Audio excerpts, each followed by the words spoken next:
Hello বন্ধুরা, তোমরা সবাই কেমন আছো? আশা করি সবাই খুব ভালো আছো। তো আজকে আমি চলে এলাম আবার একটা নতুন ব্লগ নিয়ে তোমাদের কাছে। তো আজকে আমরা চলে যাচ্ছি চন্দননগরে বিসর্জন দেখতে। আমরা বলতে আমি, দেবুর একটা বন্ধু আপনদা এবং তার ওয়াইফ উর্মি।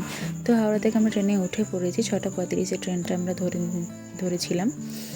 তো সেখান থেকে আমরা মানকুণ্ডু আসি, কারণ চন্দননগরে গেলে অনেক ঠাকুর দেখা হবে না, অলরেডি অনেক ঠাকুর বেরিয়ে গেছে। তাই আমরা মানকুণ্ডুতে আসি এবং সেখান থেকে টোটো ধরি। টোটোওয়ালাকে আমরা এটাই বলি যে যেখান থেকে আমরা ঠাকুরটা দেখতে পারবো তুমি সেখানেই আমাদেরকে নামিও।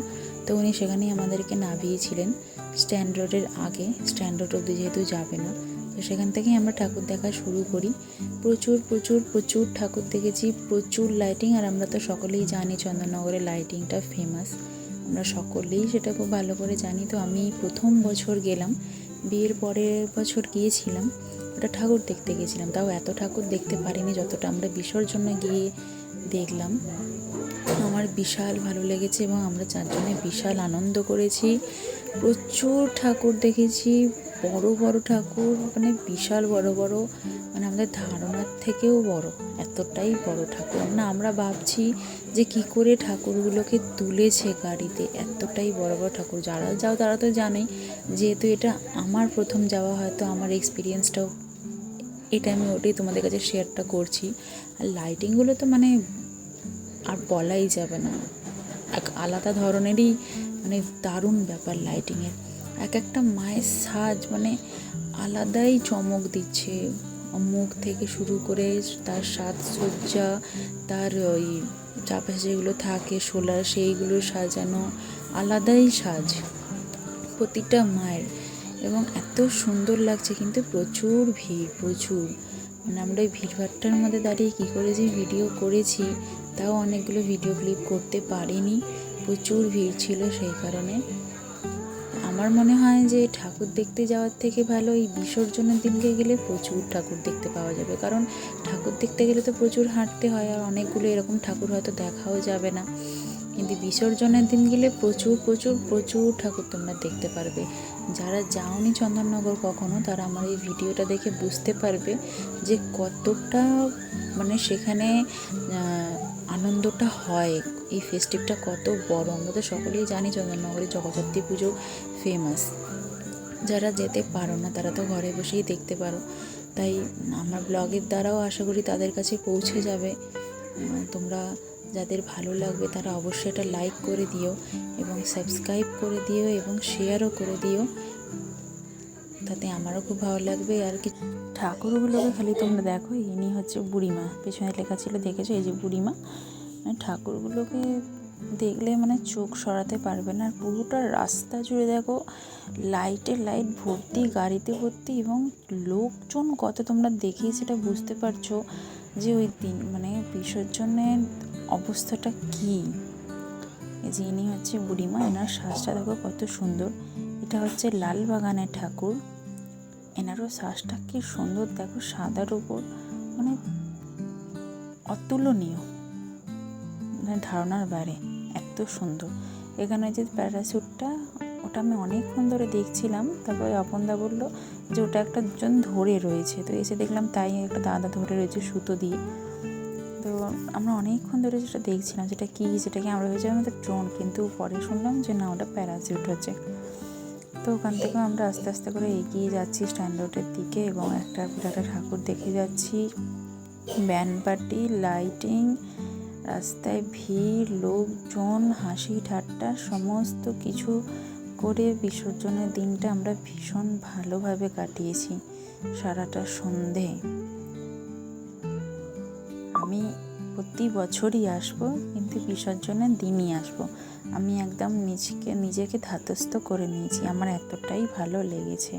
আমি কালকেই বলে দিয়েছি আমার বরকে যে এবার থেকে আমি বিসর্জনেতেই আসবো, আমাকে ঠাকুর দেখতে নিয়ে আসতে হবে না।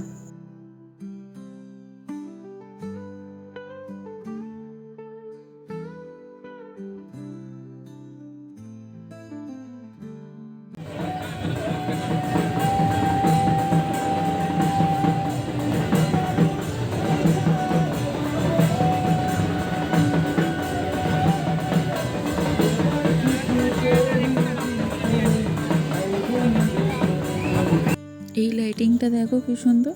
এইটা আবার সেই রাজস্থানীর, মানে সেমন নাচে না রাজস্থানীরা, ঠিক ওরকম করেছে।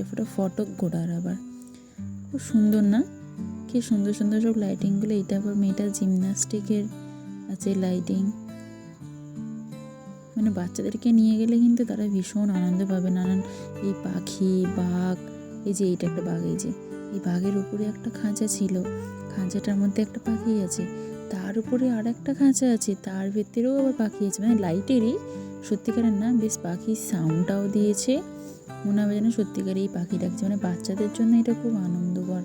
আমরা তো বড়রাই এত আনন্দ করি, যদি বাচ্চারা তো আনন্দ করবেই।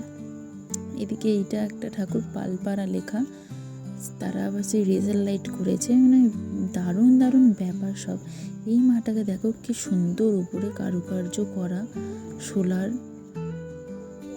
কি সুন্দর না? এই মাটাকেও খুব সুন্দর দেখতে। দেখো সামনে আবার লাইট দিয়েছে, কি সুন্দর। সেই মুখোশিটা এই মায়ের খুব সুন্দর।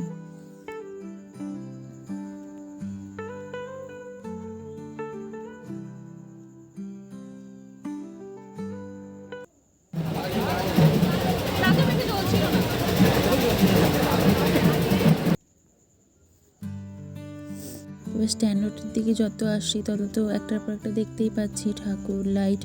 এবার এইটা হচ্ছে রানীমা। তো আমরা একটু দাঁড়িয়ে গেছিলাম রানীমাকে দেখবো বলে।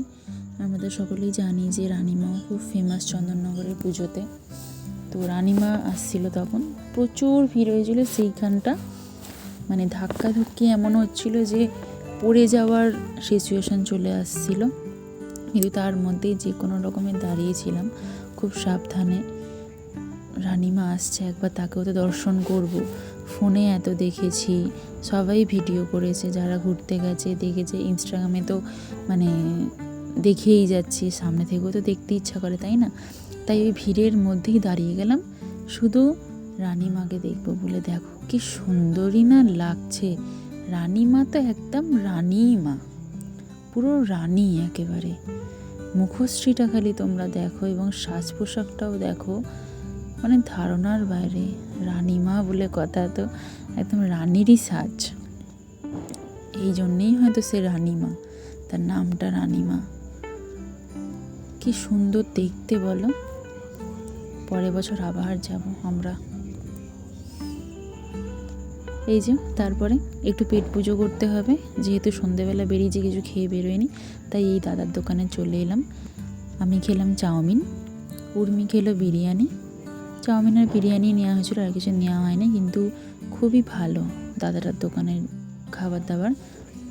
বেশি মশলাপাতি নেই, রিজনেবল প্রাইস। তোমরা এসে খেতে পারো, আমার খুব ভালো লেগেছে। আমরা ওই জন্যে বলেছি আমরা পরের বছরে এসে এই দাদাটার দোকানেই খাবো খুঁজে খুঁজে। বিরিয়ানিটা খুব সুন্দর করেছে, ওই 100 টাকা প্রাইস। আর চাউমিনটা নিয়েছে 70 টাকা এক চাউ। কোয়ান্টিটি কম, বাট খেতে ভালো।